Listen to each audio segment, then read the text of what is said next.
So we'll make a start. So the agenda, oh, sorry, I'm getting ahead of myself. So yeah, introduce myself. My name is Imogen Player. I'm a consultant with Action Sustainability, and my background is in sustainability strategy and performance management. So I'm going to be facilitating this webinar today. So the learning outcomes that we want to address today is we really want to understand why performance management and measurement are important to achieve your sustainability strategy. So some of the words that you'll keep hearing me say today are around achieve and action. So actually doing things that are helping you to achieve your sustainability strategy. The next learning outcome, as I've mentioned, is around action. So how you can use performance and data to drive action. So actually doing things, undertaking tasks, etc., that will help you to achieve your sustainability strategy. I'm then really pleased to say that we're joined by EKFB. So we'll be hearing case studies and lessons learned from EKFB, from Michael and Elena on the call, for using performance to achieve sustainability commitments. So this webinar is for everyone, for all levels, whether you have a sustainability strategy or not, whether you're using performance management and measurement or not. We're going to be taking you through the basics and those case studies and lessons learned. So as I said, the main kind of outcome, just bear in mind what we're really looking at today is driving action to improve your sustainability performance and achieving your sustainability goals, which are ultimately part of your sustainability strategy. So those of you that have sat on my webinars and workshops before will recognise this cycle. I call this the strategy cycle. So we generally structure our workshops around it. We generally structure our webinars around it. But essentially, this is the cycle that I will use when I'm working with clients or organisations to understand how they're performing, what they need to do in terms of actually delivering sustainability actions.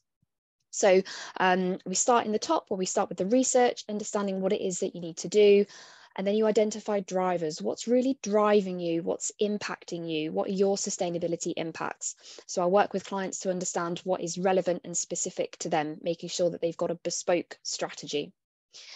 We then go through and actually develop the strategy itself, which ultimately is around having key goals. And then importantly, as we move around, we're in the top right box now, is around creating an action plan.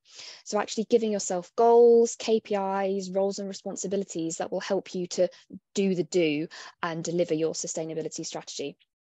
Then we move into the doing part, the implementation. And the piece that I want to flag up that we're talking about today in this webinar is these two sections highlighted here. So actually measuring, managing and reporting on your performance, and importantly, continually improving. So this strategy cycle is a continual improvement piece where once we've kind of got to that last stage, we then carry on and go back round into the research, understanding how our strategy has changed over the last couple of years, what do we need to update, etc. Before I pass over to Elena and Michael, I've just got a couple of slides that was going to take us through what the theory is, really making sure that we're all aware of what we're talking about, so we're all on that same level, that same understanding.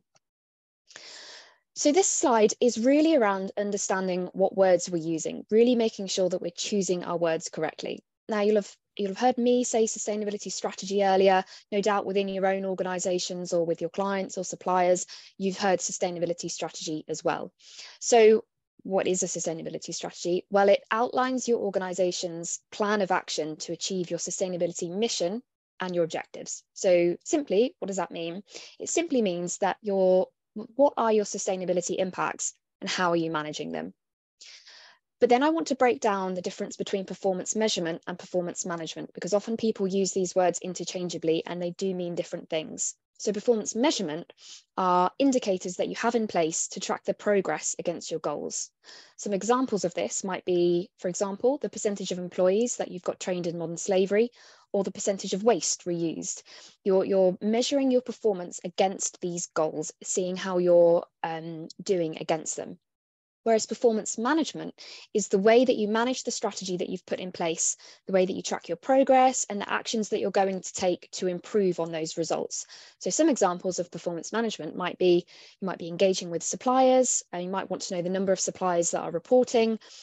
Or for example, you might have a KPI, so a performance measure that's around the percentage of employees trained in modern slavery. Your performance management, therefore, can be around organising modern slavery training sessions to improve that performance measure. So performance measurement and management, we often do group together, but it is important just to split them out. Because the words performance measurement and management are a bit of a mouthful, I am going to abbreviate them sometimes to PMM. So if you hear me talk about PMM, I'm talking about both of these things here. And both PMM, performance measurement and management, can be combined together to feed all the way back into your sustainability strategy to really take action and make sure that you're delivering against your goals. Because we often get to a stage, and I see this a lot when working with some clients, that they'll do their strategy, great, they have this amazing document now or framework that they've got, but then they get stuck and they don't really know what to do with the next steps. How do they actually achieve against those goals? So this is where performance management and performance measurement come in to support you in delivering against that. So now that we have spoken about language, spoken about making sure we know what the difference is, I invite you to join Mentimeter. So I've got one question for you. It's really going to help to set the scene and help me to understand who we've got on the webinar and how we can best tailor it and future sessions to what you need. So if you have your phone or you've got another browser up on your computer, for example, go to www.menti.com and you'll be asked to enter a code. Make sure that you don't disconnect from this webinar. You still need to hear what we're talking about. I am going to flip screens now onto Mentimeter, but the code will still remain. So you'll still be able to see all the joining instructions if you're still getting on. So let me just switch screens. What you can also do as well is you can just hold your phone up on the camera. So if you've got your phone, go on camera, just hold it up to that QR code and then you can get in directly. Otherwise, as I said, you can go to www.menti.com and the code that you'll be asked to enter is on the screen. I'll also read it out if anyone isn't able to view the screen.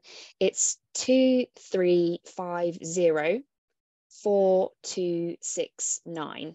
So I can see that we've got quite a few people joining. We've got about a third of the people on the webinar joining. So please do join if you do have a phone or another tab up on your laptop or whatever you're on to join, because it would be really helpful to get your input here on this next question. It's just one simple question, so it won't take too much of your time, and then you can sit back and enjoy your lunch. Great, so we've got about half now. I'll just give you kind of a few more moments. Appreciate that not everyone may necessarily join, but it'd be great if we get the most people joining. Okay, so you can still join, but I'm going to move on to the question. So the question is, where is your organization? Remembering that I've said that PMM stands for performance management and measurement. So those two different terms that I just mentioned there. Are you in the kind of more immature phase, and that's absolutely fine, where you've got little to no experience of performance management and measurement, and you've got no strategy?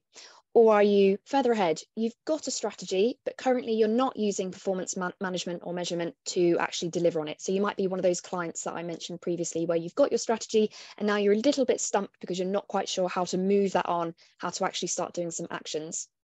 Or are you in the middle, where you're partially using performance management and measurement? What this might mean is that you've got your KPIs, but you might not be sure exactly how you deliver against this. You might be collecting some KPIs, but not necessarily all. You might even just have some indicators, but not necessarily even your KPIs. Or we've got all the way up to the kind of more mature end, where we've got that you're regularly using performance management and measurement to drive the action, but you're not fully achieving your goals yet. And so you'd like to do more. You'd like to know how to integrate it more into your business practice. How do you take more action, for example? Or have we got right the top, the very final end, that kind of more mature end, where you've fully integrated PMM, performance management and measurement, into your strategy to drive change. Now, you might not be driving 100% of the change that you want.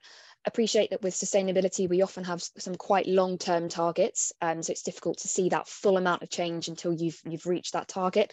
But currently, you're driving a lot of change. You're seeing action. You can relate that back to your strategy, and you can see how you're improving, maybe using data to actually change the actions that you need to do next year. So I think that's most people responding now. As I said, feel free to still input, but that's the most pleasing response I think I've ever received to one of these. A very nice kind of pyramid there. So we've got a real spectrum across there, with most people sitting kind of in the middle, kind of using it, maybe not fully using it. So that's really helpful. Thank you. What I'll do is I'll share these responses out with you along with the slides afterwards, so you'll get a copy of all of this. But it's really helpful, especially for those that even have no experience and no strategy. Still use this webinar as an opportunity to understand, well, what could you be doing to potentially set some high-level goals? How does this feed in? The earlier you start thinking of performance management measurement when setting your goals, when setting your strategy, it will ultimately help you because you'll be able to understand how you can actually deliver against that. So you're setting those kind of ambitious yet achievable goals there. Excellent, thank you very much. So I will just go back for my one final slide before I pass over to Elena and Michael.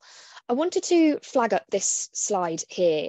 Many of you will recognise this diagram. It's very similar to the PDCA cycle, or the Plan, Do, Check, Act cycle that we see in many of our different business processes, from ISO 14001, looking at environment, to our quality management systems, for example.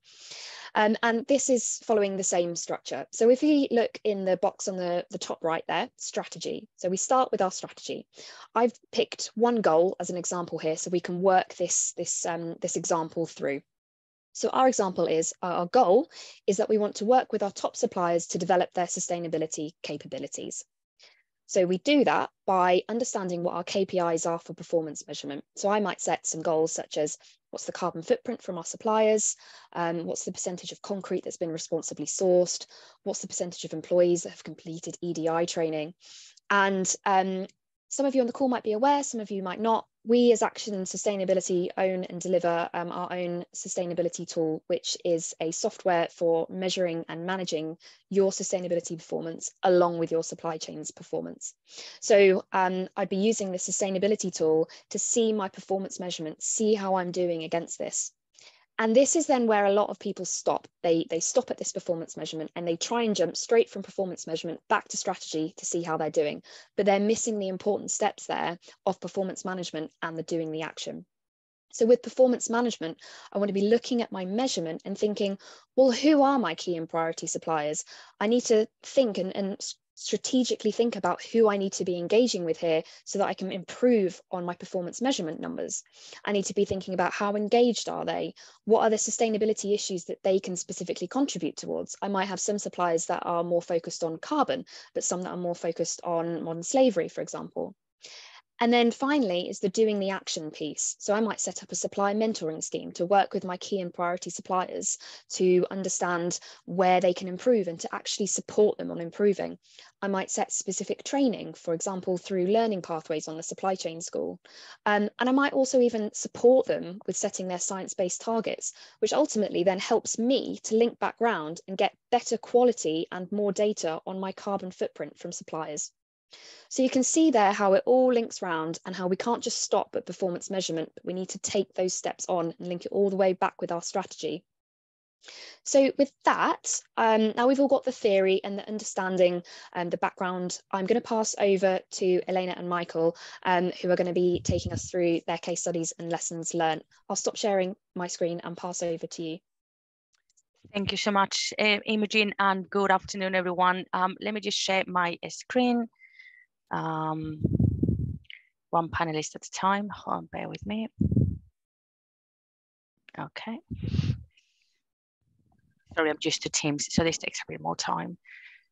But hopefully you can see my screen now. Can I check with you, Michael? Brilliant. Yeah, we've got you. So let's just put that. 2 seconds. Okay. Brilliant. Okay, perfect. So yeah, brilliant. So yes, as I say, good afternoon, everyone. I'll start by doing some introductions.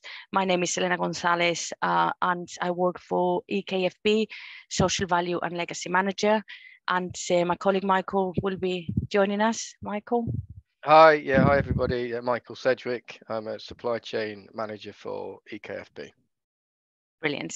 And today, in the next sort of 10-15 minutes, we want to just pick up on the point that Imogen was, talking through on performance measurement and management, and share our experiences with you, some of the things that have gone down well, some of the things that we're still sort of learning, and any lessons learned that you might want to consider. But before I do that, I wanted to tell you a bit more of who we are, because the likelihood is that you might have not heard of EKFB. So we are a joint venture made of those parent companies that you can see on the screen: Eiffage, Ferrovial, Kia, and BAM. And what you would have heard is actually HS2. So this is the project that we're working on. We are delivering the civil engineering work across 80 kilometers of the new high-speed line. And I've got a little video, it's literally a few seconds, on HS2, just to give you a bit of a flavor on things.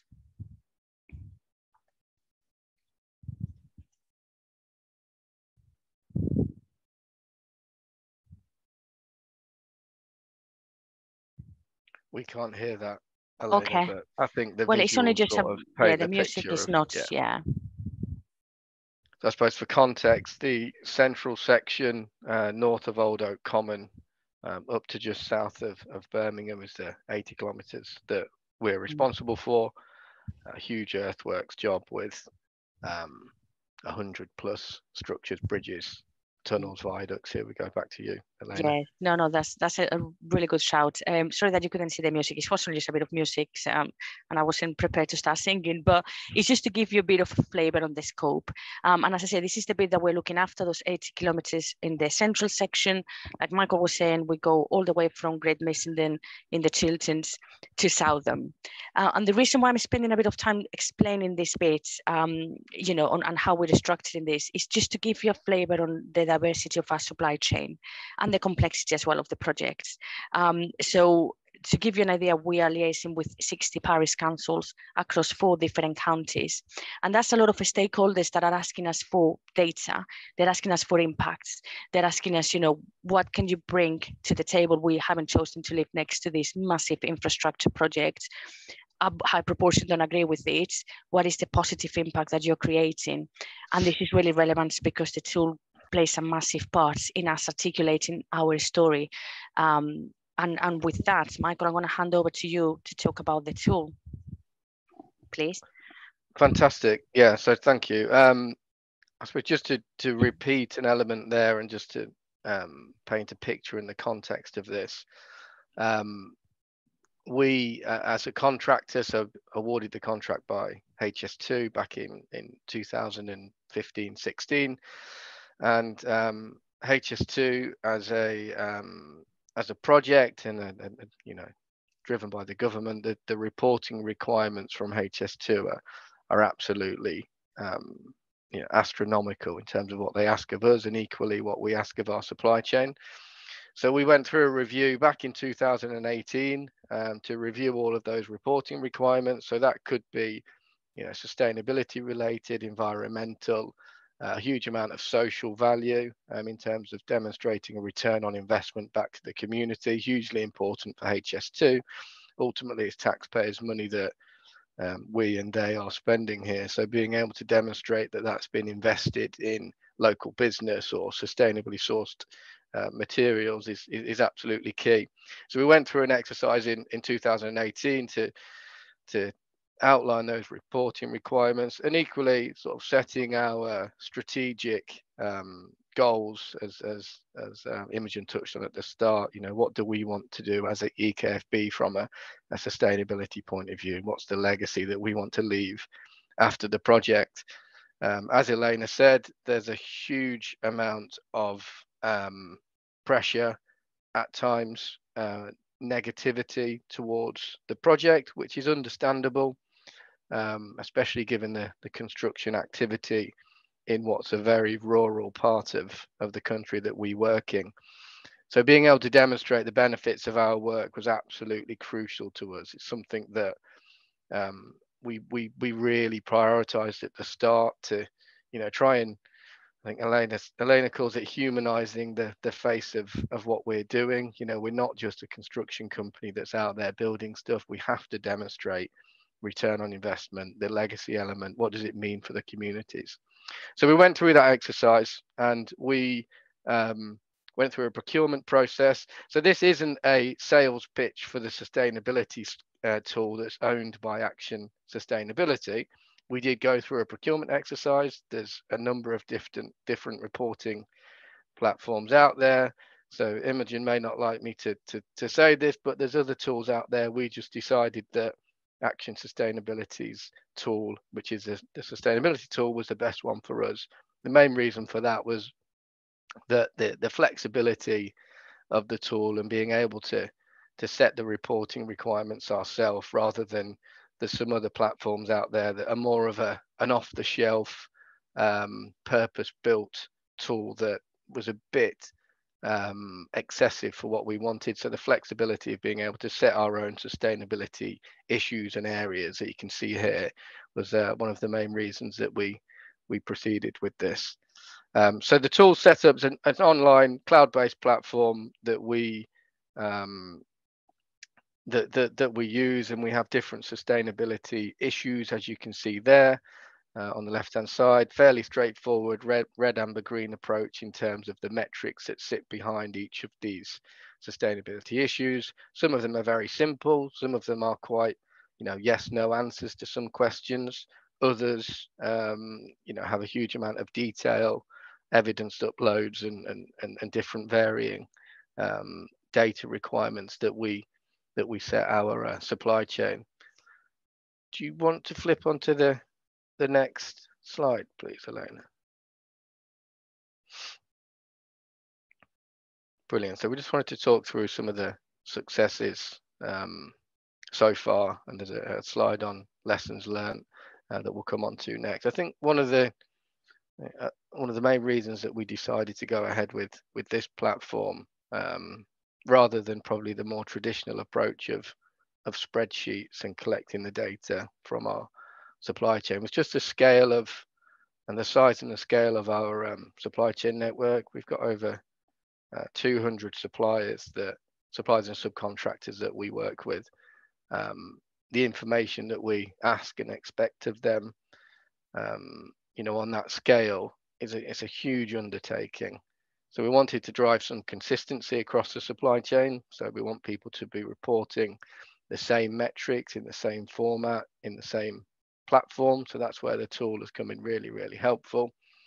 And having a tool that we can build into our supplier onboarding and sort of tender and procurement documents was really key for us as well.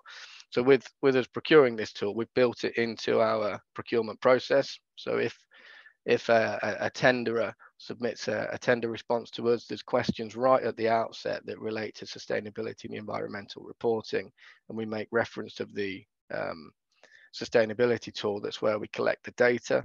Then if we award contracts, there's a standard set of KPIs and deliverables that are linked into the tool that we issue to our suppliers. We then go through to traditional supplier onboarding, and part of that onboarding, the systems that we use, we onboard suppliers into the reporting tool. It sets their reporting requirements, and that's sort of the start of their journey for them to report. Depending on the issue, and I say issue, depending on the reporting area, we call them issues. Terminology at times probably isn't great, because issue sometimes suggests it's negative, but actually a lot of what we're collecting and reporting is positive. But depending on the particular sustainability area that we're reporting, that would determine how regular that supplier would report. So something like environmental data linked to waste, carbon, and diesel and fuel on site, that's something that we report every month. So our subcontractors submit a report every single month. Something like skills and employment areas, equality and diversity, apprenticeships, working with communities, engaging with schools, all that positive stuff, that's something that we report on a quarterly basis. So other successes, I've mentioned the volume of suppliers that we've got in the tool. We've had to split it as well. So we've got 5 sections of our job. So we split it into the 5 sections. We can aggregate up, project-wide performance, or we can go into each section to demonstrate the performance of that specific section or area. So that drives a little bit of healthy competition internally. Or we can look at individual supplier performance. So we've segmented our supply chain, our strategic subcontractors.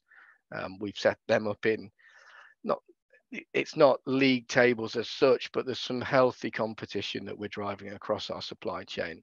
And it's, we share that information, and it's really driven some action and some outcomes across our suppliers. Those suppliers that perform well every quarter, we're rewarding them, and we're publicizing the activities, and that it's all being collected from the tool, and that's sort of driving some of the ones that maybe are a little bit slower, or maybe have not spent as much time submitting the data into the tool. One of the other successes that we've had with this is we've actually linked the tool and the KPIs and the data that we're collecting to an NEC X20 moderated fee. So this is a clause in a small number of contracts, but we have a couple of contracts where we're actually moderating fee based on the supplier or the subcontractor's performance. So, directly linking sustainability performance and outcomes to money and profit. And that's something that has been really successful. It's not been the easiest to implement, if I'm honest, and we've had to, from an audit trail point of view, we absolutely have to evidence and demonstrate if we're moderating a fee down. But it's something that, is I think fairly unique, and something that has worked really well, and it's been driven by having this reporting platform. I've mentioned that we've integrated into the procurement process. So we have it at tender stage, balanced scorecard, onboarding, and it's also built into our supplier performance reviews as well. So there's a section specifically on sustainability, and the data comes out of the tool.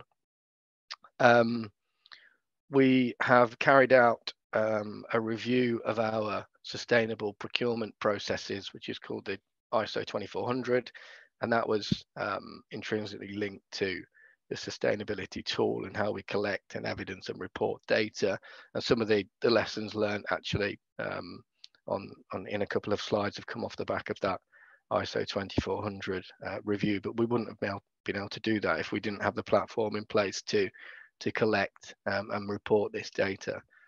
And the last one, which I think actually an invite's been sent out this morning, is that we're now working with our supply chain partners across the HS2 route to try and launch this platform across the other delivery partners, because some of the feedback that we've had from our supply chain network is that it's a big ask. Collecting all this data is a big ask, and using different platforms is making it difficult for some of our suppliers. So the intention with the HS2 supply chain school is we're hoping to use the same platform, but absolutely the school will deliver a lot of learning content that's linked to sustainability and linked to HS2, that'll be really useful for our supply chain. So I think that's it from me for successes. Elena, I think you were going to give a couple of specific examples.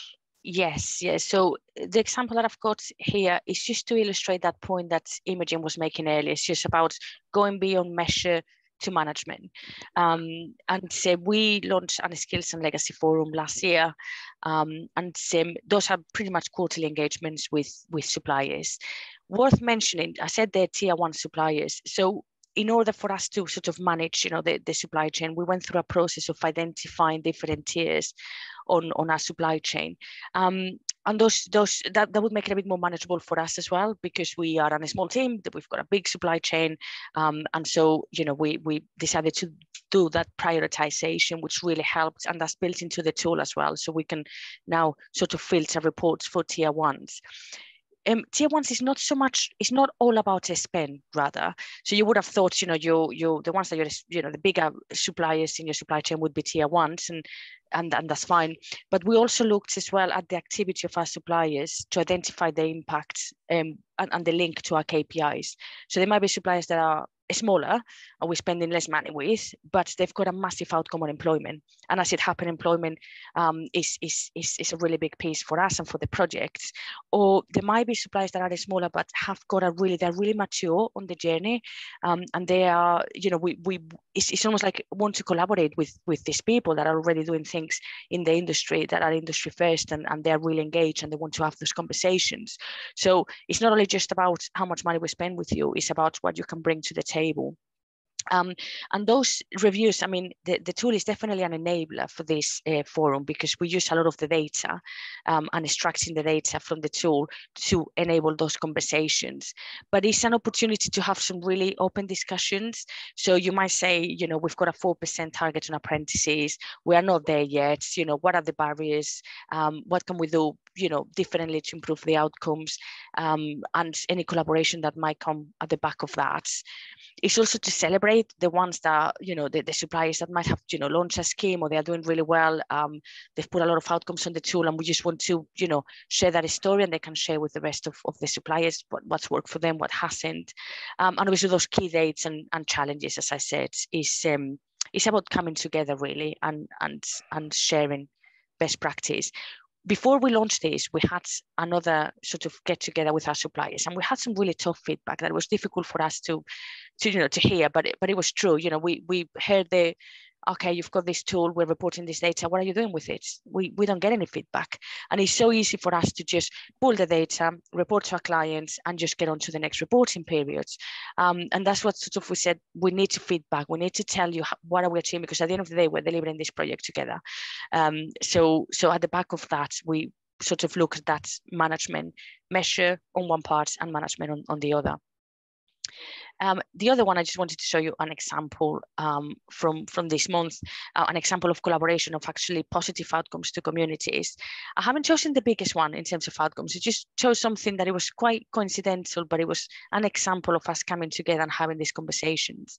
So one of our suppliers, catering suppliers, Bon Appetit, they, well, our only catering supplier, Bon Appetit, they have this apple juice on site, which is delicious, by the way. And, they found out that is from a local farm, brilliant, because that encourages local spend. But actually this farm employs people from a charity called Edge Housing. And Edge Housing provides temporary accommodation to people that were previously homeless, and a lot of, additional support. So we thought, well, how about we just go and meet Edge Housing, because there might be job opportunities in our industry. And we, they said every month we run a breakfast session, and we just bring everyone together, and a warm meal and a get together. And so we said, well, how about we run it for you? So last week, no, the week before, we brought in obviously all the catering side of things, the chefs from site, and the food. We brought Flannery there with the plant simulator, to promote training opportunities not far from Oxford, where the charity is based. We also brought Blackwell Earth Moving. They've got also a number of training opportunities, and we just had one-to-one conversations with people. And it's not about getting a lot of outcomes. It's just about making a difference. And it's just a good collaboration effort. And now that we've got those links, is how do we move it forward? How do we keep in touch? How do we make sure we keep that relationship going?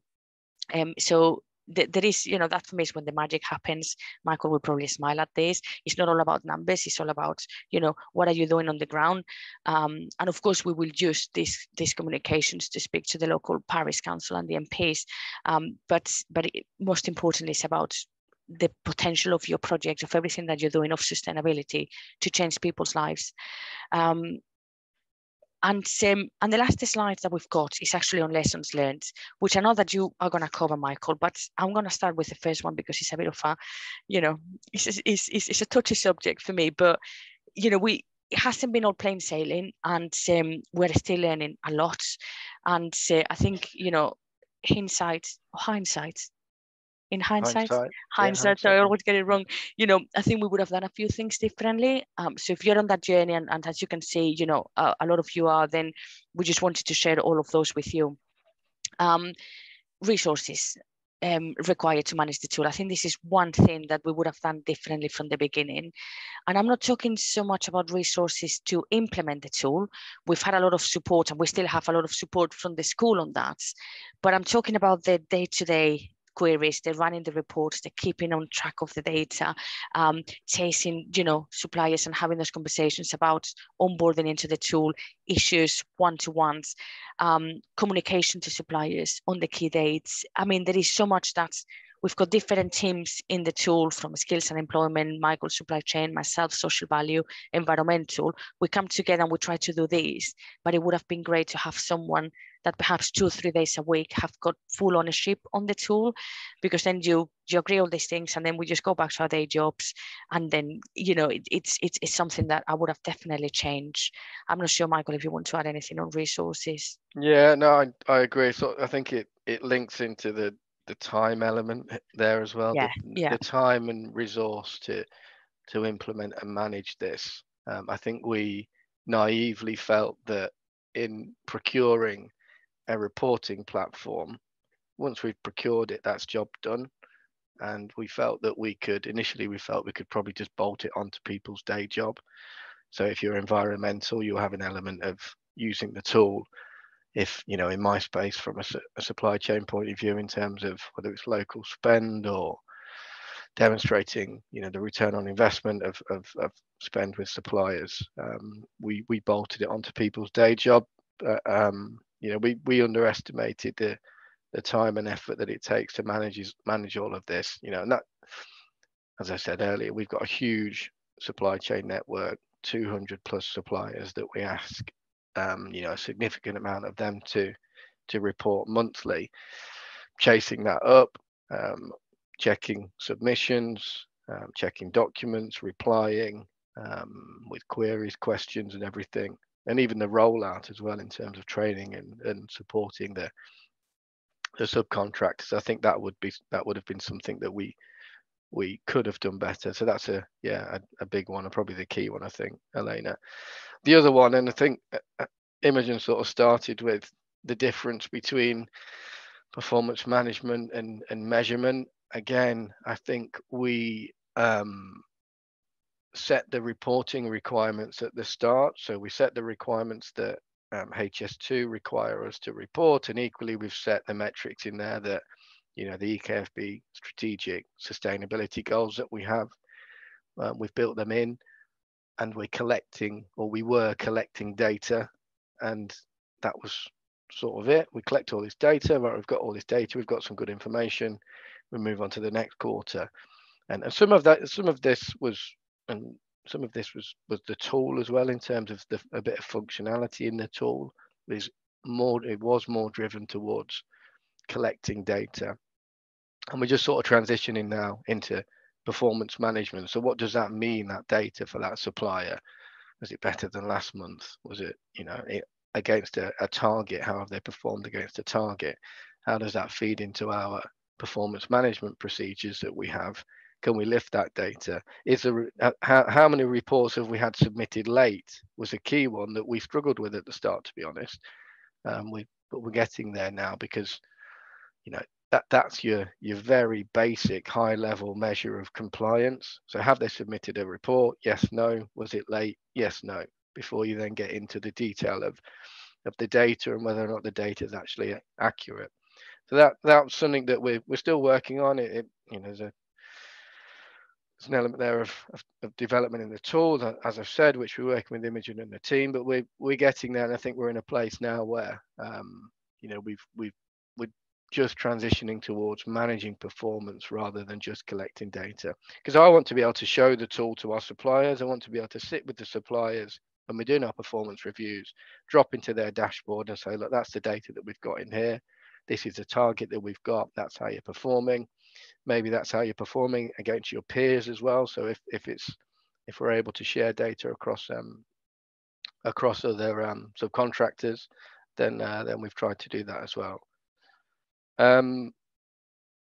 what else have we got? Accountability at senior level is absolutely crucial in the world of sustainability, and something that we are still not wrestling with, but still we're torn between, I touched on it earlier, having HS2 reporting requirements that we have to deliver versus what we want to deliver as EKFB.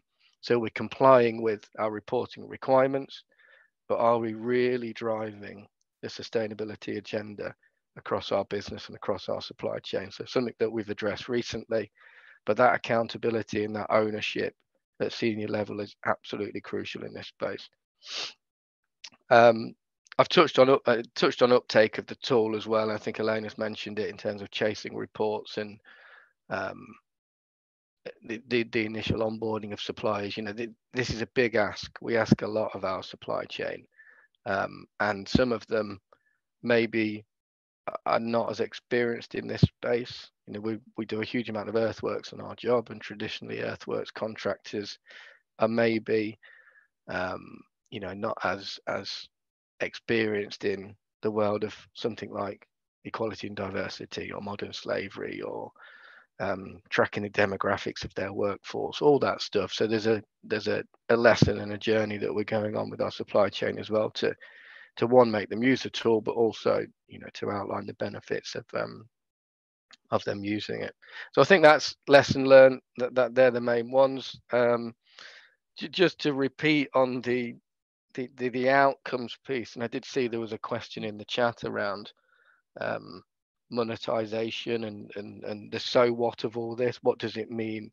And me and Elena still sort of debate this fairly regularly. So we have all these metrics and we can share all the data in terms of, you know, if we look at apprenticeships, the number of apprentices that we have, the percentage of apprentices across the workforce.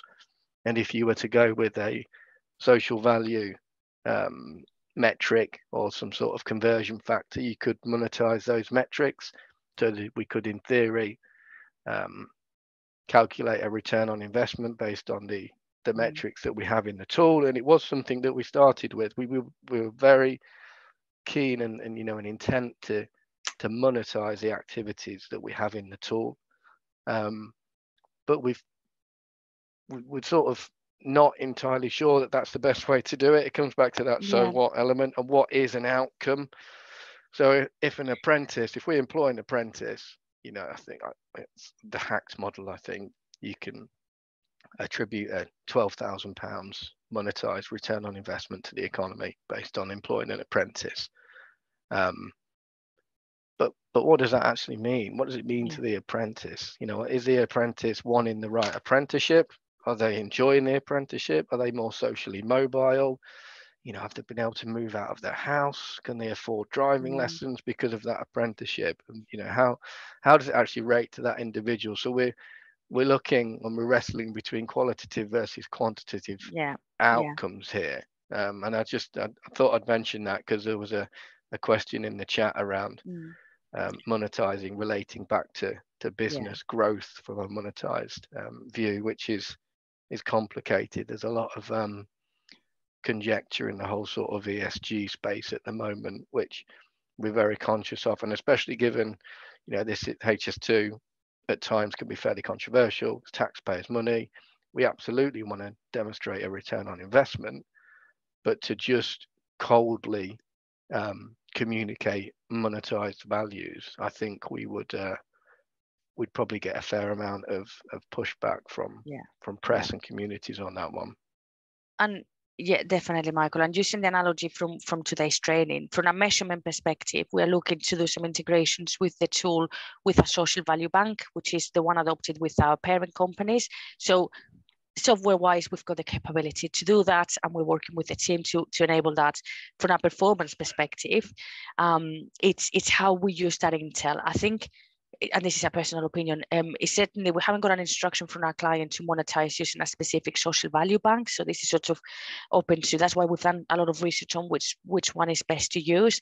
It might be that message resonates quite well when you've got a specific meeting with a specific stakeholder. on the ground, I would say that if you go to a village that is disrupted by the works that are seen for the next 4 or 5 years, traffic management, traffic diversions, etc., and you tell them, don't worry, we've brought 20 million pounds of social value to this town, it's not going to go down well. But if you told them that, Joe Blocks, that lives, is a resident here, is now got an opportunity in our site, it will be a better message. So I think it's all really good intel to have. I think it's how you use it and how much it will drive actually your strategy.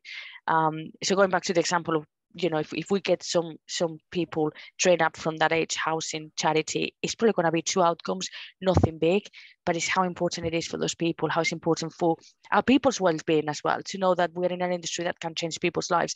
And it's almost like, and everything else that is in between. So yeah, long answer, but hopefully that covers it. Because we are on questions actually, so this is relevant. Yeah, do you want to jump into questions? Thanks so much, Michael. And I think what I might do, I've also got questions side on mine. So if you want to stop sharing, I'll pick up mine, and then I've just got a couple of points to finish on.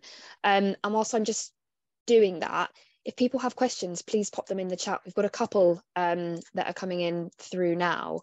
I guess one thing, whilst questions are coming in, one thing I do want to just flag up, I guess, is that was a really insightful presentation. Thank you very much. We've got the sustainability tool that we've obviously spoken about that EKFB are using. As Michael said, there are other tools. We've got people that will be using other tools. There are also then other people that will be using just simple Excel spreadsheets just to collect data. So EKFB are a very mature place, working with your suppliers to collect the information. Some of the people that will have responded in that Menti right at the very beginning, I remember that pyramid of responses that we got, those people who, I think it was about 13% of people that responded that they don't have a strategy and they don't have any performance measurement or management currently. The principles that Michael and Elena have taken you through still apply exactly the same. So when you're starting to think about, well, how do we set our strategy? How do we think about what KPIs? Do you have that resource? Do you have that responsibility? Do you have that someone that's going to collect the data and think about what to do with that data next, so that you're not just collecting data for the sake of collecting data, but then not doing anything with it? So if you remember back to that cycle, we're not just getting stuck at that performance measurement, but you're then rotating all the way around to actually make some change with that. And then my other point on that was just, again, flagging up the difference between reporting and performance management and measurement. So Michael and Elena touched on this, and it's really helpful just to, again, get that theory across to everyone, that we're not just talking about reporting for the sake of reporting. Reporting essentially is that performance measurement piece that then just stops. We want to be taking this all the way around so that you're actually driving action from measurement and management. So with that, we've got some questions coming through now. So I guess the first one is, this is for you, Michael and Elena. Do you have a dedicated manager for the sustainability tool now? How does that system of chasing up and keeping up engagement of using the tool work? So I guess links in with the resourcing piece that you were talking about. We don't with Michael. Yes. Oh, so, no, sorry. We have a sustainability manager, and we have environmental managers that are responsible for their disciplines and their areas. We have skills and employment managers. Where we struggled with this is more from a technical side. It's more from a day-to-day technical usage and implementation of the tool. We bolted it onto people's day job, and the sustainability manager, they're responsible for our performance across our supply chain, our business, our strategy, compliance, all that stuff. I think my view is probably the technical element, the technical side of using the tool is where we under-resource this. But we do have sustainability managers, or a sustainability manager, and managers that are responsible for each of the disciplines. What we didn't have was someone separate to that could have a holistic view of the performance and the tool and drive the action. Now, that may not be relevant for a lot of people on the call because of the scale, but we as I said, we've got 5 different sections. We've got 200-300 different suppliers, some of them working across different sections. Cross-pollination across our job is complicated. So having somebody that could step back and have a holistic view of performance is something that we underestimated. Do you have quite a large team for sustainability? Not big enough. Not big enough. Yeah, yes. And it depends what you count as sustainability. From the social and environmental, I would say, for me, that's sustainability, social and environmental. To give you an idea on the social front, so you've got a couple of people that are working on skills and employment. So that's all your school engagement, apprentices, local employment. We've got myself for community investment, supporting, obviously, skills and employment. And you've got Michael for local spend. And obviously our client has got big targets. So a lot of the enabling of that, it would be through the construction teams and the wider teams, but it's quite a small team, I'll be honest. And yeah, like Michael said, probably just not enough.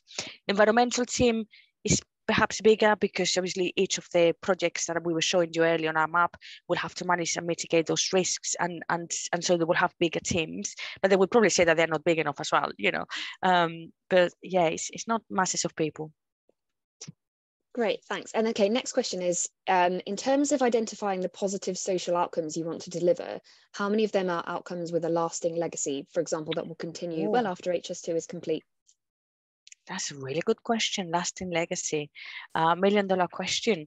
So, I mean, you would have thought that everything that you're doing is just to create, is to stay here beyond the projects. But we also have to know, that we're going to be here for 4 years, and then there would be another contract coming in, and they will have all the targets. So if you think about the skills and employment piece, the whole idea is about living, an upskill workforce after you're gone.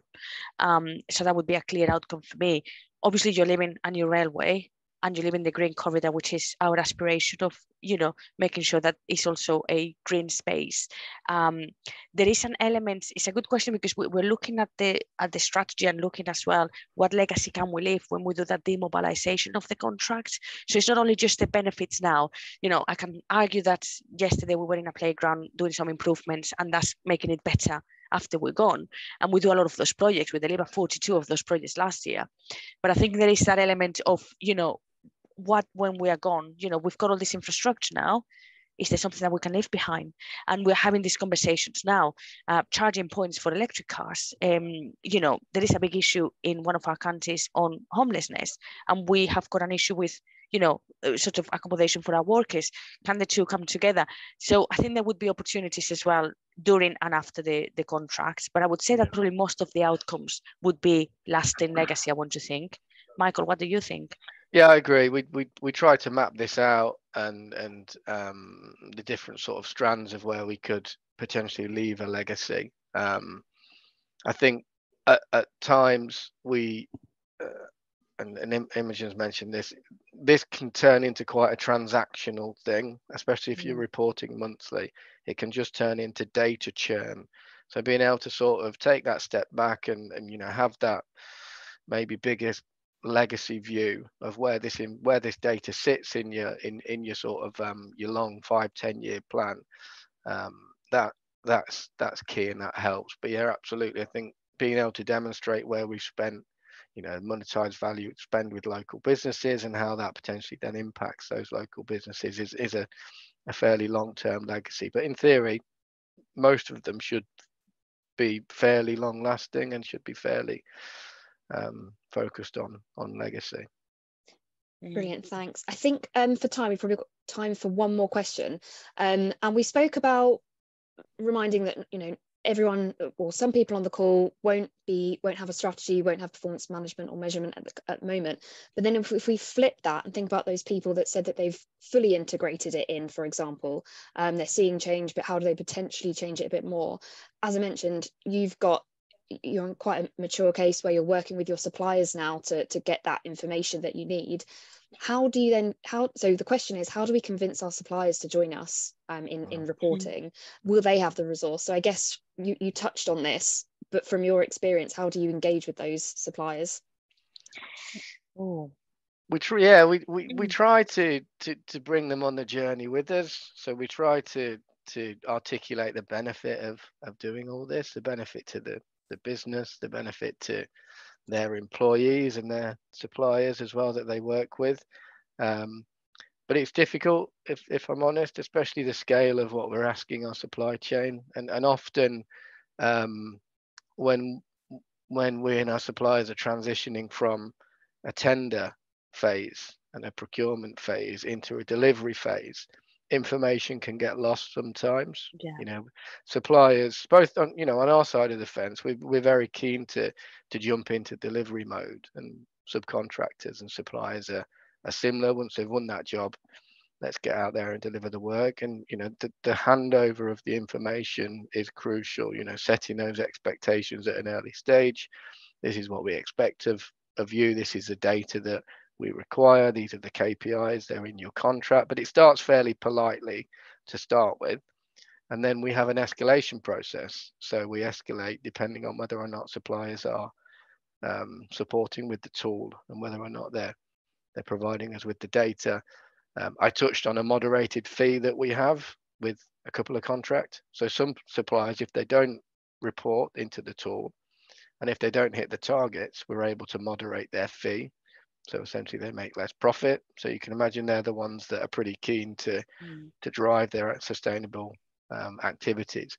So yeah, it's difficult. Communication's key. Setting the expectations is crucial. And having that clear set of documents and KPIs and deliverables, making sure that they're communicated as early as possible and that the supply chain understand it. Is my view. Don't know if yours is different, Elena. No, I think that's spot on. And all these conversations and questions would have come up at tender. Shouldn't be a big surprise. But obviously, as you say, once you get into mobilizing, you might revert back to basics and think of this as a value add. So it's your job to keep on saying, no, we're not only just building a railway, is building the railway and how you're building the railway and how many local people is building this. And, just one quick last one from me, because there's a question about, and I think this is a good question, is a question about it's not only linked to sustainability isn't only managed by sustainability managers, and I completely agree. Translating sustainability into everybody's day job and how they can potentially impact and deliver in this space is crucial. So we're just going through an exercise of especially with people like our buyers, our procurement managers, and people that are impacting and making daily decisions on spend and products and services, trying to have take a sustainable view on the decisions that they're making. And there's quite a challenge, because you're potentially changing or trying to change behaviors. We live in a world of construction that is driven at times mainly by program and price. And when we're trying to innovate, when we're trying to be more sustainable, use new products, try new things and do things different, you're changing people's behaviors, and that can be difficult. So bringing all those people into the conversations as early as possible, explaining the benefits of why we want to do this, having that buy-in at a senior level so that they're driving this agenda is key. But I thought that was a good question that I just wanted to pick up on. Thanks, Michael. And yeah, brilliant. Thank you very much. I think we're going to have to wrap up now. So yeah, just again, say thank you very much, Michael and Elena, for joining. That was really, really insightful. If anyone's got any questions or want to get in contact, we'll be sharing this presentation with you afterwards. My contact details are there, so feel free to drop a question or a line or anything if you want to find out more. But otherwise, thank you very much for joining, everyone.